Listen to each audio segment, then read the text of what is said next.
Ikigai, a mysterious word. Prologue. This book first came into being on a rainy night in Tokyo when its authors sat down together for the first time in one of the city's tiny bars. We had read each other's work but had never met, thanks to the thousands of miles that separate Barcelona from the capital of Japan.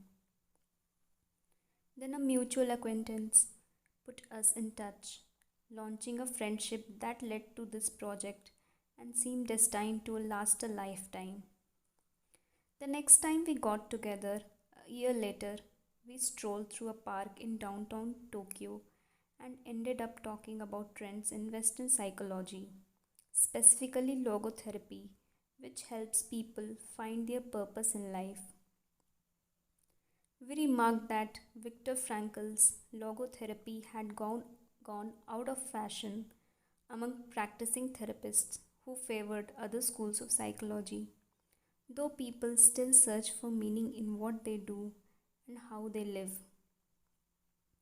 We ask ourselves things like, what is the meaning of my life?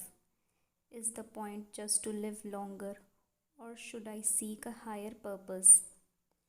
Why do some people know what they want and have a passion for life, while others languish in confusion? At some point in our conversation, the mysterious word Ikigai came up. This Japanese concept, which translates roughly as the happiness of always being busy, is like logotherapy, but it goes beyond a step. It also seemed to be one way of explaining the extraordinary longevity of the Japanese, especially on the island of Okinawa, where there are 24.55 people over the age of 100 for every 1 lakh inhabitants, far more than the global average. Those who study why the inhabitants of the island in the south of Japan live longer than people anywhere else in the world believe that one of the keys, in addition to a healthful diet, a simple life in the outdoors, green tea, and the subtropical climate, is the ikigai that shaped their lives. While researching this concept, we discovered that not a single book in the fields of psychology or personal development is dedicated to bringing this philosophy to the West. Is Ikigai the reason there are more centenarians in Okinawa than anywhere else? How does it inspire to stay active until the very end? What is the secret to long and happy life? As we explored the matter further, we discovered that one place in particular, Ogimi, a rural town on the north end of the island with a population of 3,000, boasts the highest life expectancy in the world, a fact that has earned its nickname in the village of longevity. Okinawa is where most of Japan's shikuwasa, a lime-like fruit that packs an extraordinary antioxidant punch, comes from. Could that be Ogni's secret to long life, or is it the purity of the water used to brew its morning tea? We decided to go study the secrets of Japanese centenarians in person. After a year of preliminary research, we arrived in the village, where residents speak an ancient dialect and practice an animist religion that features long-haired forest spirits called bunagaya with our cameras and recording devices in hand. As soon as we arrived, we could sense the incredible friendliness of its residents, who laughed and joked incessantly amid lush green hills fed by crystalline waters. As we conducted our interviews with the eldest residents of the town, we realized that something far more powerful than just these natural resources was at work. An uncommon joy flows from its inhabitants and guides them through the long and pleasurable journey of their lives. Again, the mysterious Ikigai. But what is it exactly? How do you get it? It never seemed ceased to surprise us that this heaven of nearly eternal life was located precisely in Okinawa, where 200,000 innocent lives were lost at the end of World War II. Rather than harbor animosity towards outsiders, however, Okinawans live by the principle of Icharibi Chot, a local expression that means treat everyone like a brother, even if you have never met them before. It turns out that one of the secret to happiness of Ogimi's resident is feeling like the part of a community. From an early age, they practice Yummaru or teamwork and so are used to helping one another. Nurturing friendships, eating light, getting enough rest, and doing regular moderate exercise are all part of the equation of a good health. But at the heart of the joy de vivre that inspires these centenarians to keep celebrating their birthdays and cherishing each new day is their ikigai. The purpose of this book is to bring the secret of Japan's centenarians to you and give you the tools to find your own ikigai. Because those who discover their ikigai have everything they need for a long and joyful journeys through life. Ikigai, Chapter 1, The Art of Staying Young While Growing Old. What is your reason for being? According to the Japanese, everyone has an ikigai, what a French philosopher might call a raison d'etre. Some people have found their ikigai, while others are still looking, though they carry it within them. Our ikigai is hidden deep inside each of us, and finding it requires a patient search. According to those born on Okinawa, the island with the most centenarians in the world, our ikigai is the reason we get up in the morning. Whatever you do, don't retire. Having a clearly defined ikigai brings satisfaction, happiness, and meaning to our lives. The purpose of this book is to help you find yours and to share insights from Japanese philosophy on the lasting health of body, mind, and spirit. One surprising thing you notice living in Japan is how active people remain after they retire.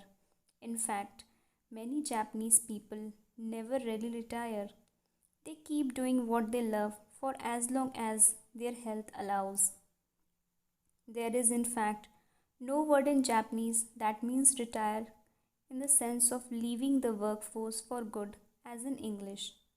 According to Dan Butner, a National Geographic reporter who knows the country well, having a purpose in life is so important in Japanese culture that our idea of retirement simply don't exist there.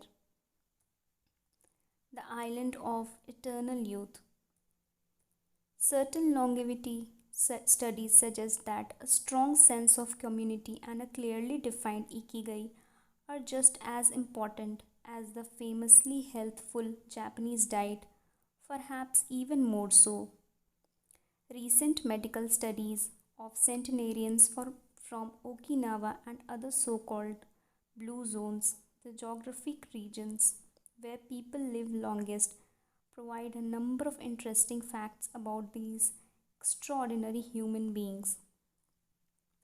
Not only they do live much longer than rest of the world's population, they also suffer from fewer chronic illnesses such as cancer and heart disease.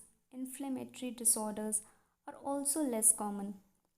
Many of these centenarians enjoy inviolable levels of vitality and health that would be unthinkable for people of advanced age elsewhere. Their blood tests reveal fewer free radicals, which are responsible for cellular aging as a result of drinking tea and eating until their stomachs are only 80% full. Women experience more moderate symptoms during menopause, and both men and women maintain higher level of sexual hormones until much later in life. The rate of dementia is well below the global average. Though we will consider each of these findings over the course of the book, research clearly indicates that Okinawans' focus on Ikigai gives a sense of purpose to each and every day and plays an important role in their health and longevity. The 5 blue zones. Okinawa holds first place among the world's blue zones. In Okinawa, women in particular live longer and have fewer diseases than anywhere else in the world. The 5 reasons identified and analyzed by Dan Butner in his book The Blue Zones are Okinawa, Japan, especially the northern part of the island. The locals eat a diet rich in vegetables and tofu, typically served on small plates. In addition to their philosophy of Ikigai, the Moi, or the close-knit group of friends, plays an important role in their longevity. Sardinia, Italy, specifically the provinces of Nuoro and Ogalistra, locals on this island consume plenty of vegetables and 1 or 2 glasses of wine per day. As in Okinawa, the cohesive nature of this community is another factor directly related to longevity. Loma Linda, California. Researchers studied a group of Seventh day Adventists who are among the longest living people in the United States. The Nicoya Peninsula, Costa Rica. Locals remain remarkably active after 90. Many of the reasons older residents have no problem getting up at 5:30 in the morning to work in the fields. Icaria, Greece. One of the every 3 inhabitants of this island near the coast of Turkey is over 90 years old, a fact that has earned its nickname, the Island of Long Life. The local secret seems to be a lifestyle that dates back to 500 BC. In the following chapters, we will examine several factors that seem to be a key to longevity and are found across the blue zones, paying special attention to Okinawa and its so-called village of longevity. First, however, it is worth pointing out that 3 of these regions are islands where resources can be scarce and communities have to help one another. For many, helping others might be an ikigai strong enough to keep them alive. According to scientists who have studied the 5 blue zones, the keys to longevity are diet, exercise, finding a purpose in life, and forming strong social ties, that is, having a broad circle of friends and good family relations. Members of these communities manage their time well in order to reduce stress, consume little meat or processed food, and drink alcohol in moderation. They don't do strenuous exercise, but they do move every day, taking walks and working in the vegetable gardens. People in the blue zones would rather walk than drive. Gardening, which involves daily low intensity movement, is a practice almost all of them have in common. The 80% secret. One of the most common sayings in Japan is hara hachi bu, which is repeated before or after eating and means something like fill your belly to 80%. Ancient wisdom advises against eating until we are full. This is why Okinawans stop eating when they feel their stomachs reach 80% of their capacity rather than overeating and wearing down their bodies with long digestive process that accelerates cellular oxidation. Of course, there is no way to know objectively if your stomach is at 80% capacity. The lesson to learn from this saying is that we should stop eating when we are starting to feel full. The extra side dish, the snack we eat when we know in our hearts we don't really need it, the apple pie after lunch, all these will give us pleasure in the short term, but not having them will make us happier in the long term. The way food is served is also important. By presenting their meals on many small plates, the Japanese tend to eat less. A typical meal in a restaurant is in Japan is served in 5 plates on a tray. 4 of them very small and main dish slightly bigger. Having 5 plates in front of you makes it seems like you're going to eat a lot, but what happens most of the time is that you end up feeling slightly hungry. This is one of the reasons why Westerners in Japan typically lose weight and stay trim. Recent studies by nutritionists reveal that Okinawans consume a daily average of 1800 to 1900 calories compared to 2200 to 3300 in the United States, and having a body mass index between 18 and 22 compared to 26 or 27 in the United States. The Okinawan diet is rich in tofu, sweet potatoes, fish, and vegetables. In the chapter dedicated to nutrition, we will see which healthy antioxidant rich foods are included in this 80%.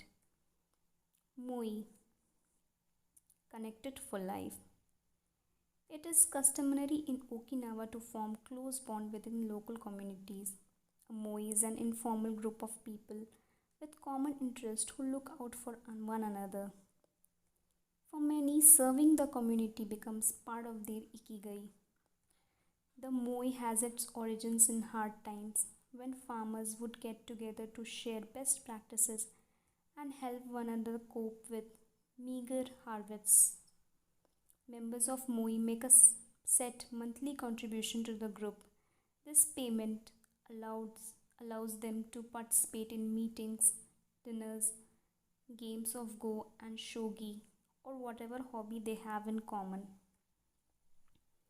The funds collected by group are used for activities, but if there is money left over, one member receives a set amount from their surplus. In this way, being part of MOI helps maintain emotional and financial stability. If a member of MOI is in financial trouble, he or she can get advance from the group's savings. While the details of each MOI's accounting practices vary according to the group and its economic means, the feeling of belonging and support gives the individual a sense of security and helps increase life expectancy. Following this brief introduction to the topics covered in the book, we'll look at few causes of premature aging in modern life and then explore different factors related to Ikigai.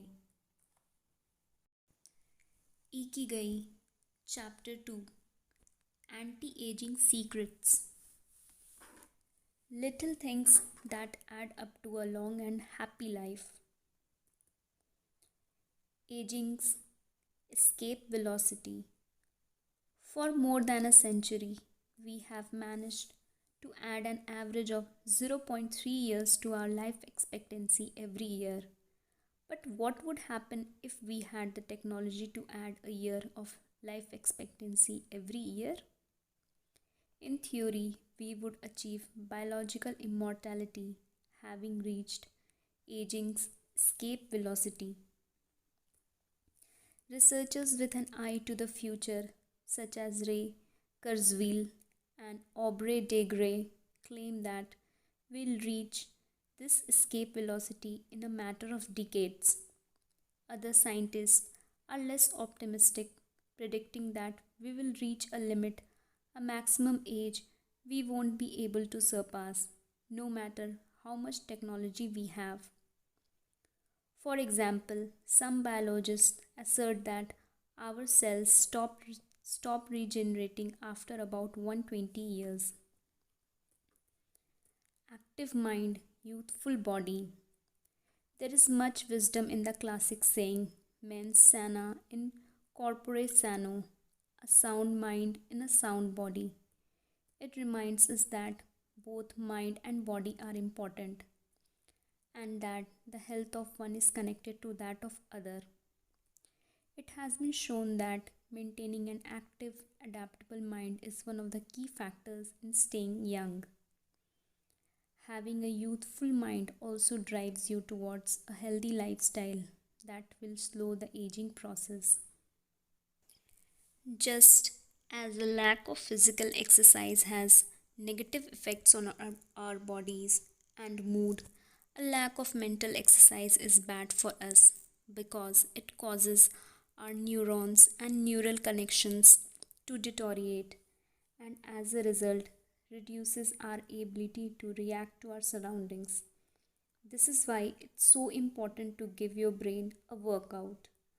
Our pioneer in advocating for mental exercise is the Israeli neuroscientist Shlomo Brzezinski, who argues that the brain needs a lot of stimulation in order to stay in shape. As he stated in an interview with Edward Punset for the Spanish television programs, presented with the new information, the brain creates new connections and is revitalized.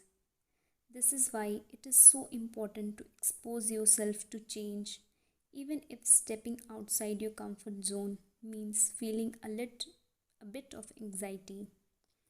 The effects of mental training have been scientifically demonstrated. According to Collins, Hemingway, and Shlomo Brzezinski in their book Maximum Brain Power, Challenging the Brain for Health and Wisdom, mental training is beneficial on many levels. You begin exercising your brain by doing a certain task for the first time.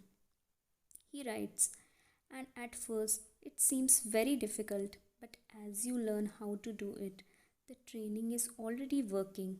The second time, you realize that it's easier, not harder to do, because you're getting better at it. This has a fantastic effect on a person's mood.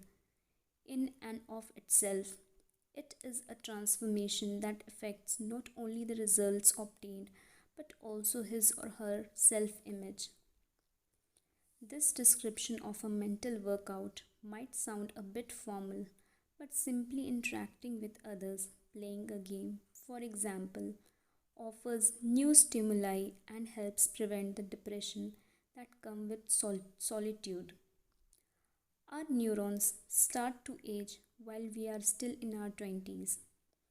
This process is slowed, however, by intellectual activity, curiosity, and desire to learn.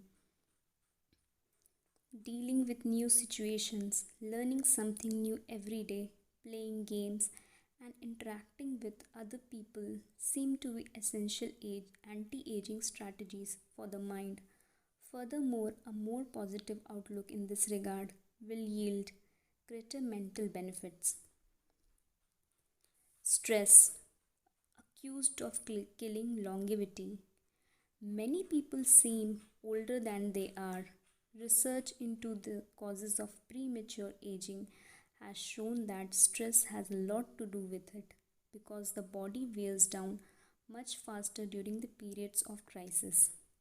The American Institute of Stress investigated this degenerative process and concluded that most health problems are caused by stress. Researchers at the Heidelberg University Hospital conducted a study in which they subjected a young doctor to job interview, which they made even more stressful by forcing him to solve complex math problems for 30 minutes. Afterward, they took a blood sample. What they discovered was that his antibodies had reacted to the same stress to the to stress the same way they react to pathogens, activating the proteins that trigger an immune response. The problem is that this response not only neutralizes harmful agents, it also damages healthy cells, leading them to age prematurely. The University of California conducted a similar study, taking data and samples from 39 women who had high level of stress due to the illness of one of their children and comparing them to samples from women with healthy children and low levels of stress. They found that stress promotes cellular aging by weakening cell structure known as telomeres, which affect cellular regeneration and how our cells age. As the study revealed, the greater the stress, the greater the degenerative effect on cells. So, how does stress work? These days, people live at frantic pace and in a nearly constant state of competition. At this fever pitch, stress is a natural response to the information being received by the body as potentially danger or problematic. Theoretically, this is a useful reaction as it helps us survive in hostile surroundings. Over the course of our evolution, we have used this response to deal with difficult situations and to flee from predators. The alarm that goes off in our head makes our neurons activate the pituitary gland, which produces hormones that release corticotropin, which in turn circulates through the body via the sympathetic nervous system. The adrenal gland is then triggered to release adrenaline and cortisol. Adrenaline raises our respiratory rate and pulse and prepares our muscles for action, getting the body ready to react to perceived danger, while cortisol increases the release of dopamine and blood glucose, which is what gets us charged up and allows us to face challenges. These processes are in moderation beneficial. They help us overcome challenges in our daily lives. Nonetheless, the stress to which human beings are subjected to is clearly harmful. Stress has a degenerative effect over time. A sustained state of emergency affects the neuron associated with memory as well as inhibiting the release of certain hormones, the absence of which can cause depression. Its secondary effects include irritability, insomnia, anxiety, and high blood pressure. As such, though challenges are good for keeping mind and body active, we should adjust our high stress lifestyles in order to avoid the premature aging of our bodies. Be mindful about reducing stress. Whether or not the threats we perceive are real, stress is an easily identifiable condition that not only causes anxiety but is also highly psychosomatic, affecting everything from our digestive system to our skin. This is why prevention is so important in avoiding the toll that stress takes on us, and why many experts recommend practicing mindfulness. The central premise of this stress reduction method is focusing on the self, noticing our responses even if they are conditioned by habit in order to be fully conscious of them. This way, we connect the here and now and limit thoughts that tend to spiral out of control. We have to learn to turn off the autopilots that steering us in an endless loop. We all know people who snack while talking on the phone or watching the news. You ask them if the omelette they just ate had onion in it, and they can't tell you, says Roberto Alcibar, who abandoned his first paced life to become a certified instructor of mindfulness after an illness threw him into a period of acute stress. One way to reach a state of mindfulness is through meditation, which helps filter the information that reaches us from the outside world. It can also be achieved through breathing exercises, yoga, and body scans. Achieving mindfulness involves a gradual process of training, but with a bit of practice, we can learn to focus our mind completely, which reduces stress and help us live longer. A little stress is good for you, while sustained intense stress is known enemy of longevity and both mental and physical health. Low levels of stress have been shown to be beneficial.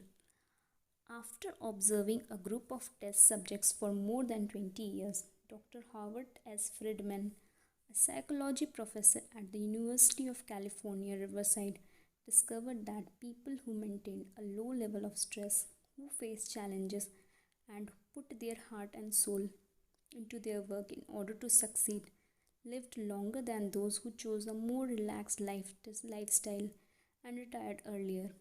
From this, he concluded that a small dose of stress is a positive thing, as those who live with lower levels of stress tend to develop healthier habits, smoke less, and drink less alcohol. Given this, it is not surprising that many of the super centenarians, people who live to be 110 or more, whom we'll meet in this book, talk about having lived intense lives and working well into old age. A lot of sitting will age you. In the Western world in particular, the rise in sedentary behavior has led to numerous diseases such as hypertension and obesity, which in turn affect longevity. Spending too much time seated at work or at home not only reduces muscular respiratory fitness but also increases appetite and curbs the desire to participate in activities. Being sedentary can lead to hypertension, imbalanced eating, cardiovascular disease, osteoporosis, and even certain kinds of cancer. Recent studies have shown a connection between a lack of physical activity and progressive distortion of telomeres in the immune system, which ages those cells and in turn the organism as a whole.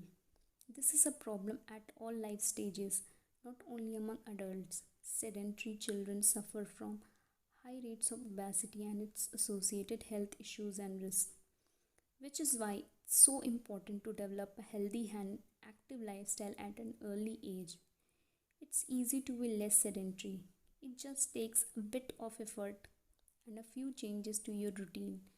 We can access a more active lifestyle that makes us feel better inside and out. We just have to add a few ingredients to our everyday habits. Walk to work or just go on a walk for at least 20 minutes each day. Use your feet.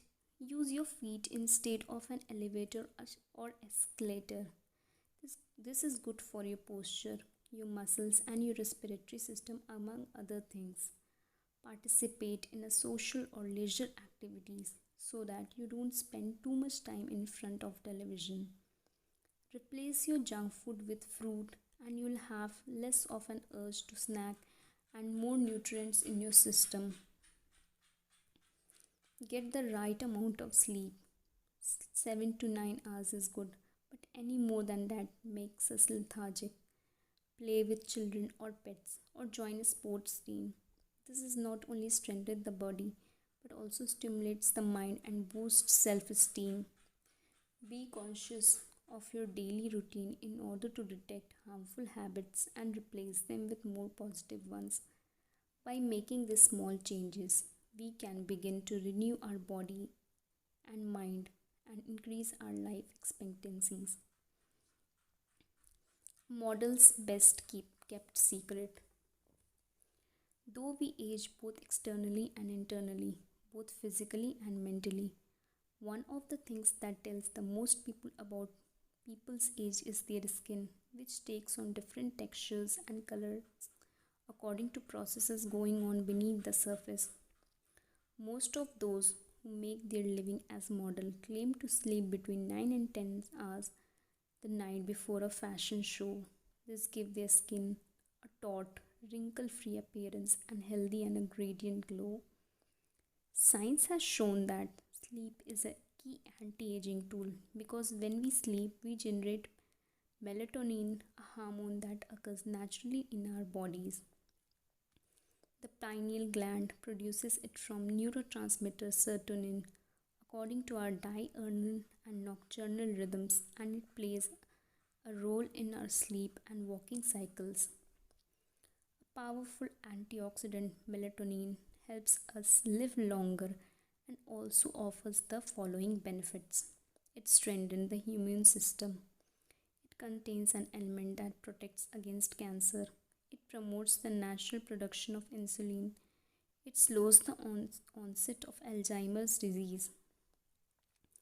It helps prevent osteoporosis and fight heart disease.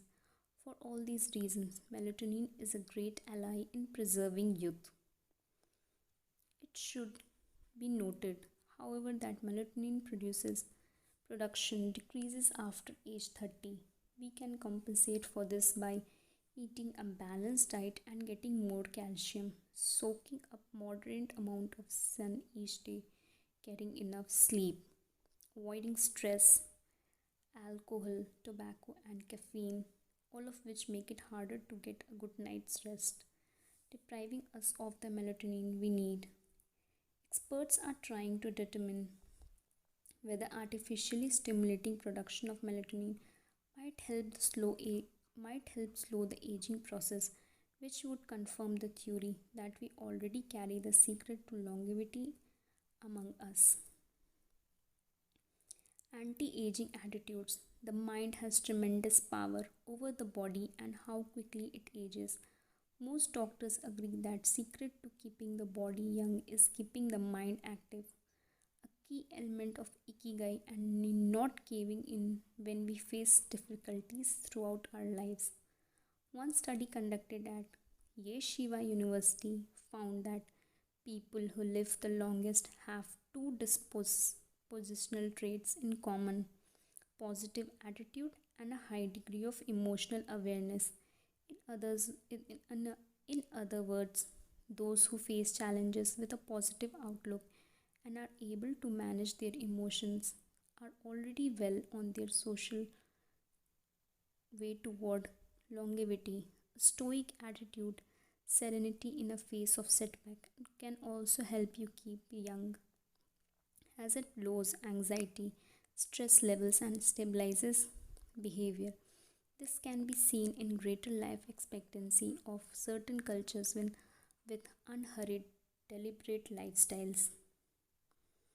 Many centenarians and supercentenarians have similar profiles. They have had full lives that were difficult at times, but they knew how to approach these challenges with a positive attitude and not to be overwhelmed by the obstacles they faced. Alexander Imik, who in 2014 became the world's oldest living man at age 111, knew he had good genes but understood that other factors contributed too. The life you live is equally or more important for longevity, he said in an interview with Reuters after being added to Guinness World Record in 2014. From Logotherapy to Ikigai. Chapter 3: How to Live Longer and Better by Finding Your Purpose. What is logotherapy? A colleague once asked Viktor Frankl to define his school of psychology in a single phrase, to which Frankl replied, "Well, in logotherapy, the patient sits up straight and has to listen to things that are, on occasion, hard to hear." The colleague had just described psychoanalysis to him in the following terms. In psychoanalysis, the patient lies down on a couch and tells you things that are on occasion hard to say. Frankl explains that one of the first questions he would ask his patient was, "Why do you not commit suicide?" Usually the patient found good reasons not to and was able to carry on. What then does logotherapy do? The answer is pretty clear. It helps you find reasons to live. Logotherapy pushes patients to consciously discover their life purpose. in order to confront their neurosis, their conquest to fill their destiny, and then motivates them to press forward, breaking the mental chains of the past and overcoming obstacles they encounter along the way. The search for meaning. The search for purpose became a personal, driving force that allowed Frankl to achieve his goals. The process of logotherapy can be summarized in these 5 steps. First, a person feels empty, frustrated, or anxious. The therapist show him that what he is feeling is the desire to have a meaningful life. Third, the patient discovers his life purpose. Fourth, of his own free will, the patient decides to accept or reject the destiny. Fifth, this newfound passion for life helps him overcome obstacles and sorrows. Frankl himself would live and die for his principles and ideals. His experiences as prisoner as at which showed him that everything can be taken from a man but one thing, the last of the human freedoms, to choose one's attitude in any given of the circumstances, to choose one's own way. It was something he had to go through alone, without any help, and it inspired him for the rest of his life. Fight for yourself. Existential frustration arises when our life is without purpose or when that purpose is skewed. In Frankl's view, however, there is need to see this frustration as an anomaly or a symptom of neurosis. Instead, it can be a positive thing, a catalyst for change. Logotherapy does not see this frustration as mental illness, the way other forms of therapy do, but rather as spiritual anguish, a natural and beneficial phenomenon that drives those suffer from it to seek a cure, whether on their own or with help of others, and in doing so to find greater satisfaction in life. It helps them change their own destiny. Logotherapy enters the picture if the person needs help doing this, if he needs guidance in discovering his life's purpose and later in overcoming conflicts so he can keep moving forward towards his objective.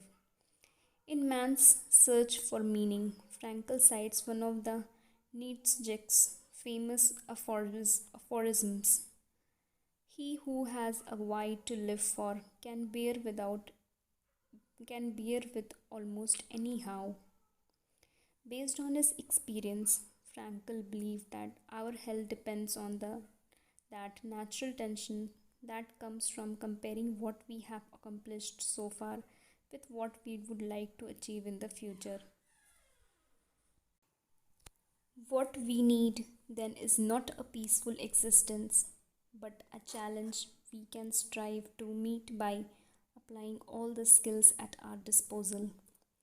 Existential crisis, on the other hand, is a typical of modern societies in which people do what they are told to do or what others do rather than what they want to do. They often try to fill the gap between what is expected of them and what they want for themselves with economic power or physical pleasure or by numbing their senses. It can even lead to suicide.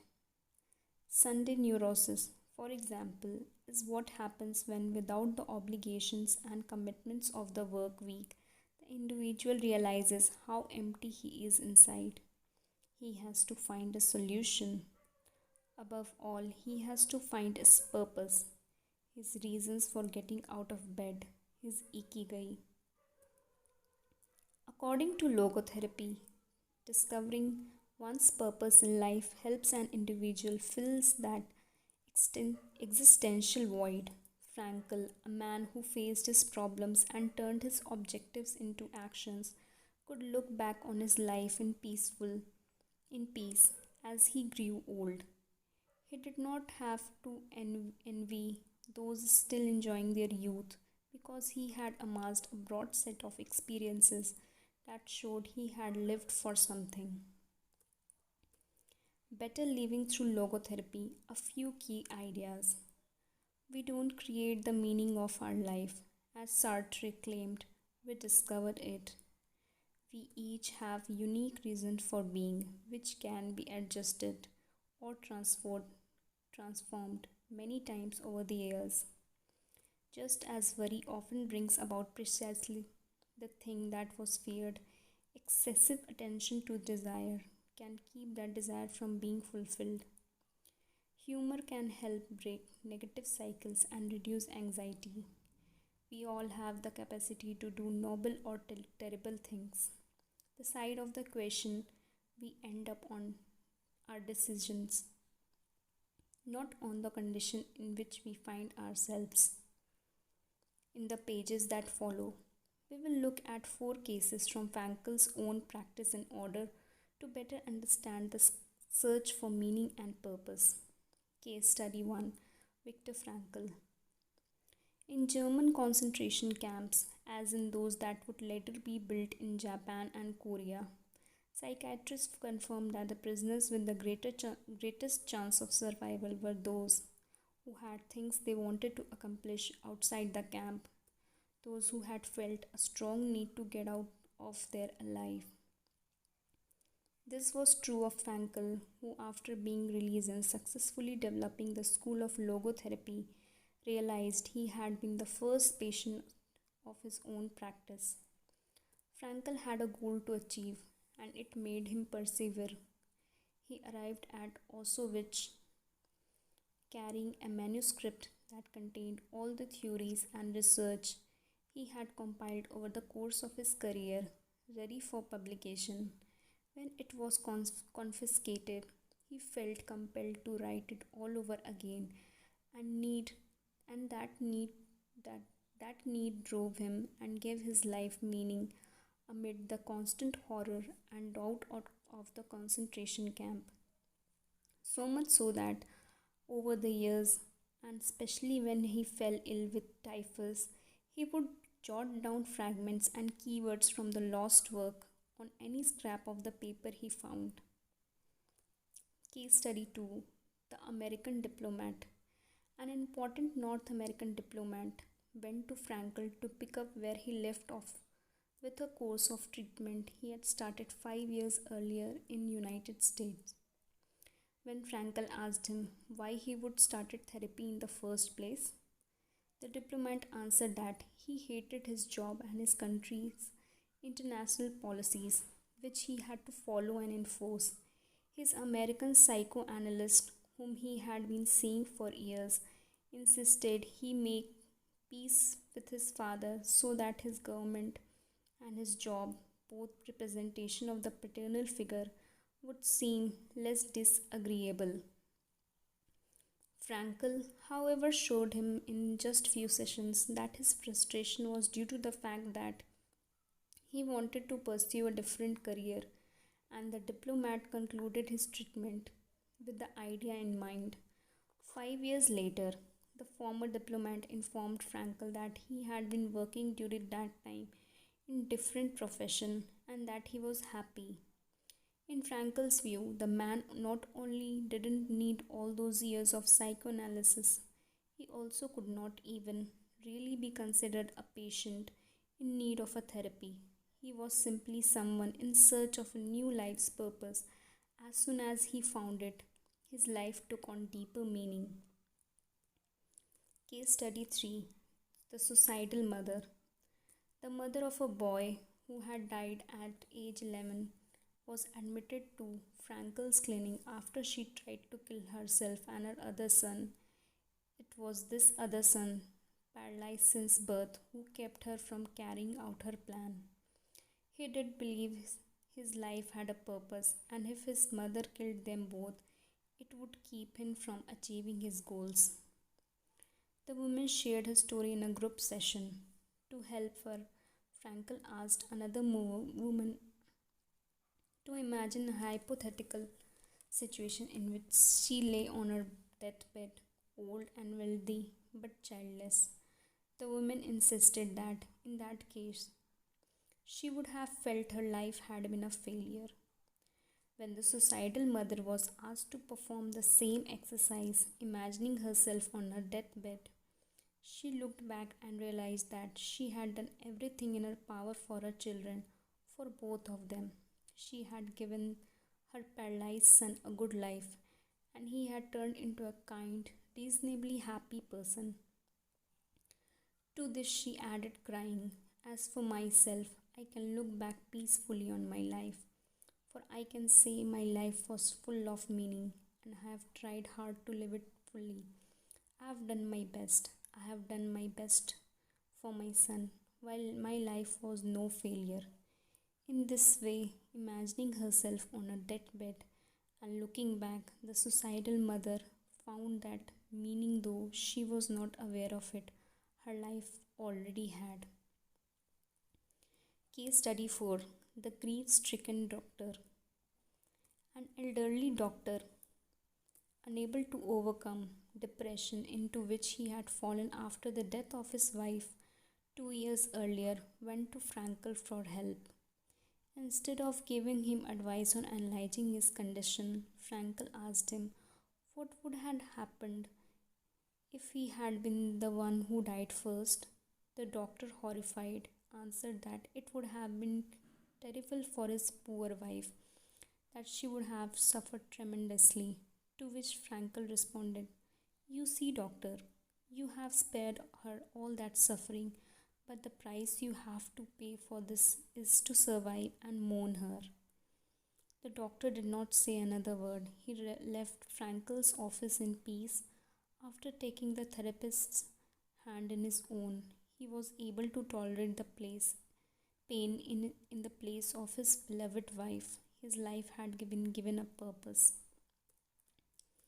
Morita therapy. In the same decade that logotherapy came into being, a few years earlier, in fact, Shoma Morita created his own purpose-centered therapy in Japan. It proved to be effective in the treatment of neurosis, obsessive compulsive disorder, and post-traumatic stress. In addition to being a psychotherapist, Soma Morita was a Zen Buddhist, and his therapy left a lasting spiritual mark in Japan. Many Western forms of therapy focus on controlling or modifying the patient's emotion. In the West, we tend to live that what we think influences how we feel, which in turn influences how we act. In contrast, Morita therapy focuses on teaching patients to accept their emotions without trying to control them, since their feelings will change as a result of their actions. In addition to accepting the patient's emotion, Morita therapy seeks to create new emotions on the basis of actions.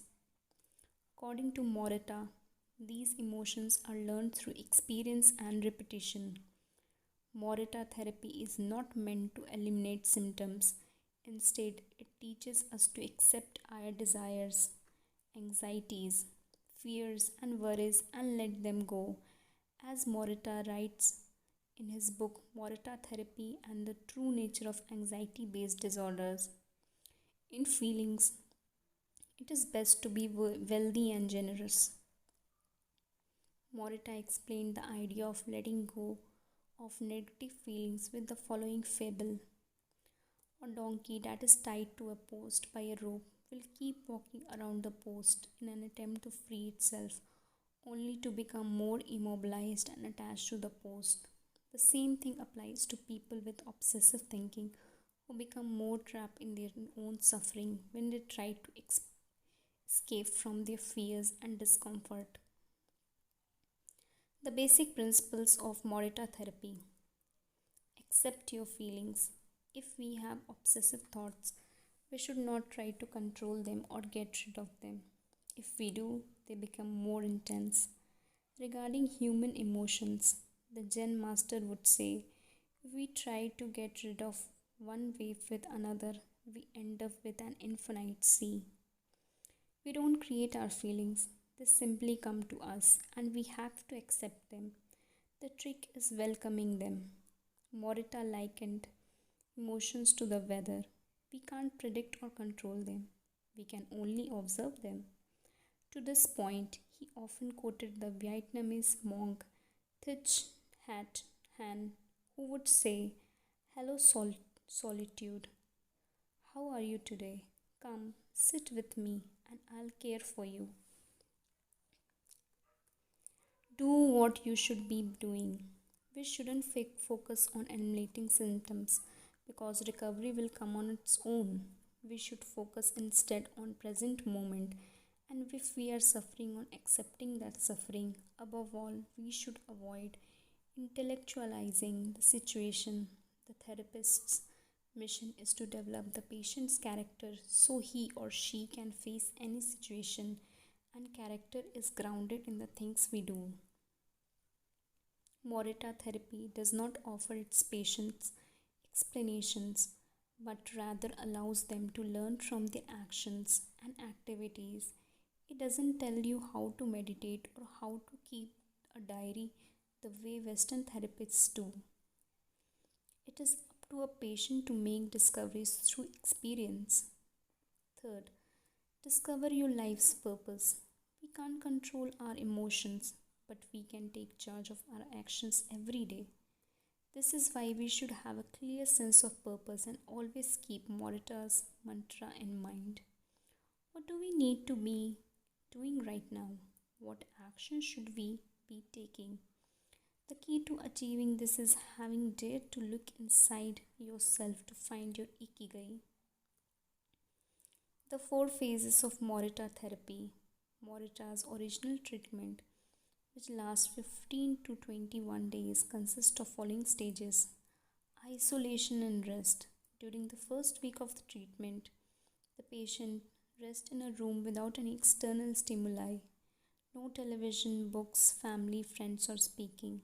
All the patient has his own thoughts. He lies down for most of the day and visited regularly by the therapist, who tries to avoid interacting with him as much as possible. The therapist simply advises the patient to continue observing the rise and fall of his emotions as he lies there. When the patient gets bored and wants to start doing things again, he is ready to move on to next stage of therapy.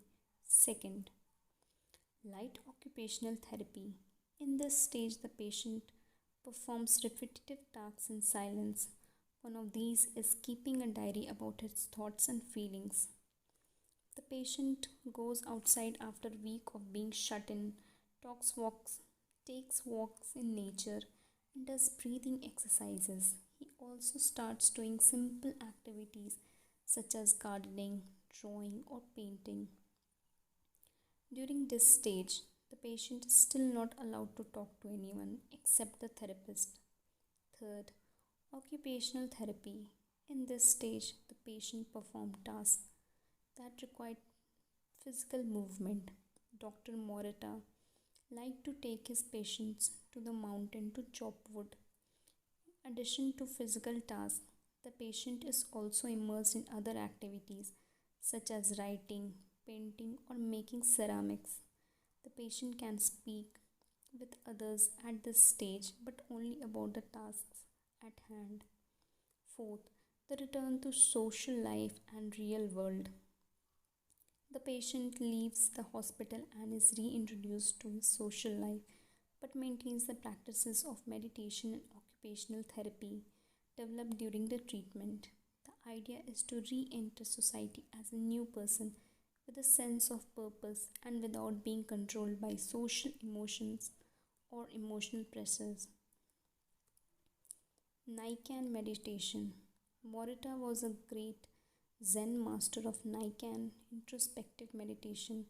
Much of his therapies draws on his knowledge and mastery of this school, which centers on three questions the individual must ask him or herself. What have I received from person X? What have I given to person X? What problems have I caused person X? Through these reflection, we stop identifying as the cause of our problems and deepen our own sense of responsibility. As Morita said, If you are angry and want to fight, think about it for 3 days before coming to blows. After 3 days, the intense desire to fight will pass on its own. And now, Ikigai. Logotherapy and Morita therapy are both grounded in a personal, unique experience that you can access without therapist or spiritual retreats. The mission of finding your Ikigai, your existential fuel. Once you find it, it is only a matter of having the courage and making the effort to stay on the right path. In the following chapters, we will take a look at the basic tool you will need to get moving along the path, finding flow in the task you have chosen to do, eating in a balanced and mindful way, doing low intensity exercise, and learning not to give in when difficulties arise. In order to do this, you have to accept that the world, like the people who live in it, is imperfect, but it is still full of opportunities for growth and achievement. Are you ready to throw yourself into your passion as if it were the most important thing in the world?